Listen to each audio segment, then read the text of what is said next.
अयान से डॉक्टर ताहिर कादरी ने के हवाला पेश किया कि अलकिया शाफई आलिम है, उनसे पूछा गया, सुइला अलकिया, किया से यजीद के ऊपर लान के हवाले से सवाल किया गया, तो उन्होंने कहा कि इमाम आज़म अबू हनीफा रहमतुल्लाह के इसमें दो कौल हैं, तसरीहन व तलवीहन, कि वो तसरीहन भी लानत करते हैं और इशारतन भी लानत करते हैं, सराहतन भी लानत के कायल हैं और इशारतन भी लानत के कायल हैं। अब ये जो हवाला पेश किया गया है, सवाल ये पैदा होता है कि इमाम अबू हनीफा रहमतुल्लाह का ये मौक़िफ़ कहाँ लिखा हुआ है? आपकी किसी किताब में लिखा हुआ है, या आपके तलामिज़ा और आपके शागिर्दों की किसी किताब में लिखा हुआ है, या फ़िक़्ह हनफ़ी की किसी किताब में लिखा हुआ है? कहाँ लिखा हुआ है? हवाला तो आपके पास भी नहीं है। और फिर ये जो जुमला है सुइला अलकिया, किया से सवाल किया गया, ये भी सीगा तमरीज़ के साथ। सवाल किसने किया है, सवाल करने वाला कौन है, कब पूछा गया और किसने पूछा, कोई पता था नहीं। तो इस तरह के मजहूल किस्म के हवाले जो है ना, वो इस तरह के मसाइल में डॉक्टर ताहिर कादरी सिर्फ अपना मौक़िफ़ साबित करने के लिए पेश करते हैं। अब मुफ्ती राशिद महमूद रिजवी ये कहते हैं कि इमाम अल-किया हरासी, इनका हवाला ताहिर कादरी साहिब ने भी दिया है अपनी किताब में। ये वफ़ियातुल आयान, ये सिर्फ वफ़ियातुल आयान में ही नहीं है मुफ्ती राशिद महमूद रिजवी साहब, ये अल-अवासिम वल क़वासिम में भी इबारत मौजूद है और बहुत सारी कुतुब में मौजूद है। तो आपने कहा कि मजहूल किस्म की रिवायतें इस मसले में पेश करके अपने मौक़िफ़ को साबित कर रहे हैं ताहिर कादरी साहब, ये आपने कहा। मजहूल का लफ्ज़ आपने कहा है, और इबारत क्या है सबसे पहले मैं पढ़कर सुनाता हूँ। आप ये कहते हैं कि सुइल अल-किया, इमाम अल-किया हरासी से सवाल किया गया, सवाल करने वाला कौन है, सवाल कब किया गया था, आप मुफ्ती होकर ऐसी बात कर रहे हैं, मुझे हंसी आ रही है। ये अहमियत नहीं रखता कि सवाल किसने किया है, अहमियत ये रखता है कि जवाब किसने दिया है और क्या दिया है। इमाम अल-किया हरासी रहमतुल्लाहि ताला अलैह ये बिल्कुल मुअतबर है, इनकी बात को माना जाता है, ये काबिल कबूल है, क्योंकि ये आजकल 100 साल 200 साल पुराने बुजुर्ग नहीं है। इनकी विलादत है 450 हिजरी और अल-मुतवफ़ा 504 हिजरी। अल-मुतवफ़ा काफ़ी पुराने बुजुर्ग हैं।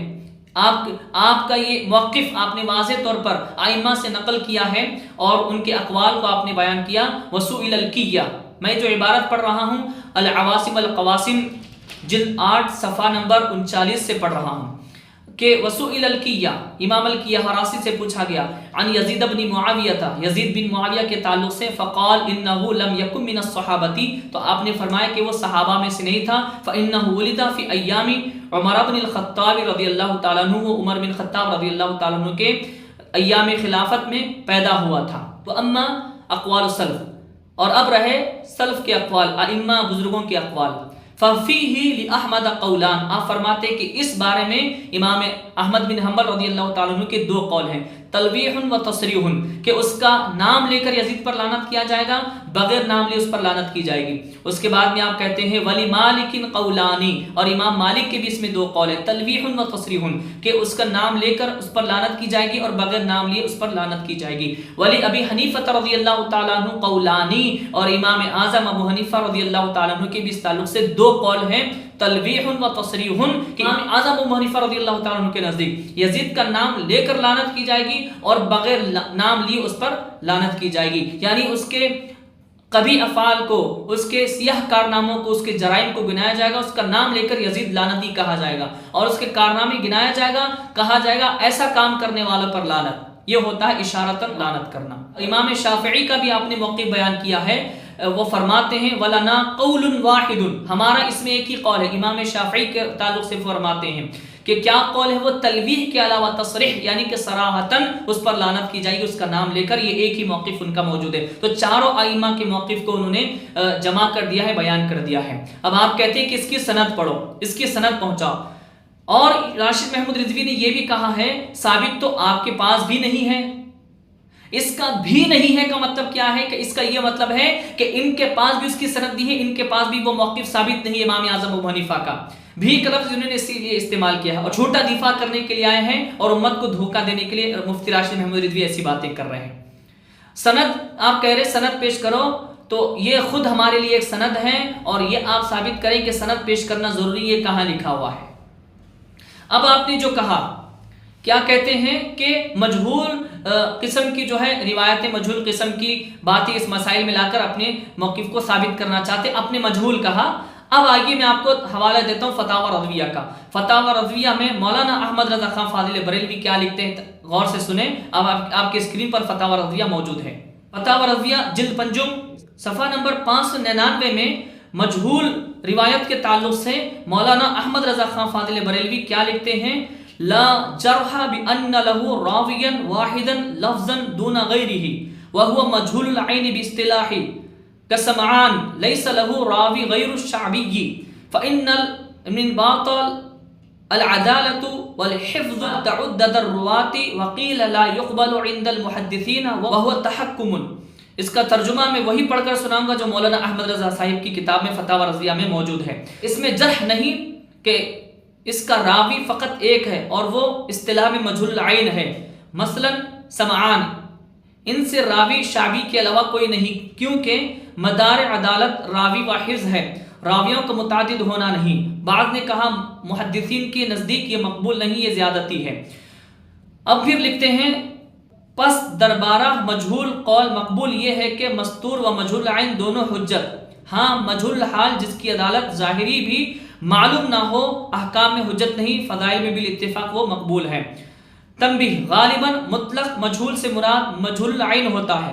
مجہول جب مطلق بولا جاتا ہے تو کلام میں محدثین میں غالباً اس سے مراد مجہول العین ہوتا ہے، یعنی جب مجہول بولا جاتا ہے تو اس سے مراد مجہول العین ہوتا ہے۔ اور مولانا احمد رضا صاحب کیا لکھ رہے ہیں کہ وہ قابل قبول ہوتا ہے، اس کو قبول کیا جائے گا۔ تو آپ اگر اس کو مجہول کہتے ہیں امام الکیہ حراسی کی اس عبارت کو، تو آپ کو ماننا پڑے گا فتاوی رضویہ کی روشنی میں، کیونکہ مولانا احمد رضا صاحب اس کو مان رہے ہیں۔ اور اسی کے اوپر مولانا احمد رضا صاحب لکھتے ہیں فائدہ نمبر 5 میں، مجہول العین کا قبول ہی مذہب محققین ہے۔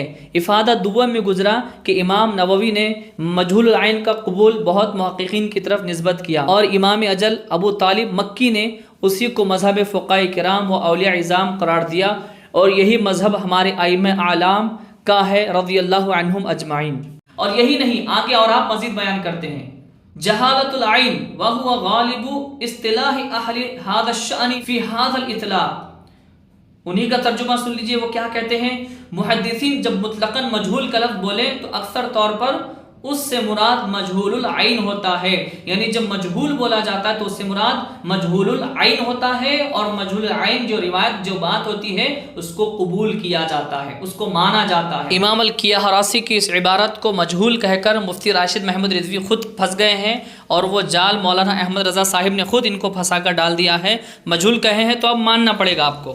تو مفتی راشد محمود رضوی صاحب، آپ نے جو موقف پیش کیا ہے خود ساختہ موقف، خود ساختہ اصول اور جھوٹ منسوب کیا ہے، اس کو چسپاں کیا ہے امام اعظم ابو حنیفہ رضی اللہ تعالیٰ عنہ پر۔ تو آپ اس سے رجوع کریں اور یہ ثابت کریں کہ امام اعظم ابو حنیفہ رضی اللہ تعالیٰ عنہ کی وہ کس کتاب میں موقف ہے، کس کتاب میں اصول ہے آپ کا کہ یزید کو آپ کافر نہیں کہتے ہیں اور آپ اس پر لعنت نہیں کرتے ہیں، سکوت اختیار کیے ہیں۔ اللہ رب العالمین کی بارگاہ میں دعا ہے کہ مولا تبارک و تعالی ہم سب کو حق بولنے، حق سننے، اس پر عمل کرنے، لوگوں تک حق کو پہنچانے اور لوگوں کو حق پر عمل کرانے کی توفیق عطا فرما۔ اہل بیت علیہ السلام، تمام صحابہ اکرام رضوان اللہ تعالی علیہم اجمعین سے سچی عقیدت اور محبت کی توفیق عطا فرما، آمین ثم آمین، بجاہ نبی سید المرسلین طٰہٰ و یاسین۔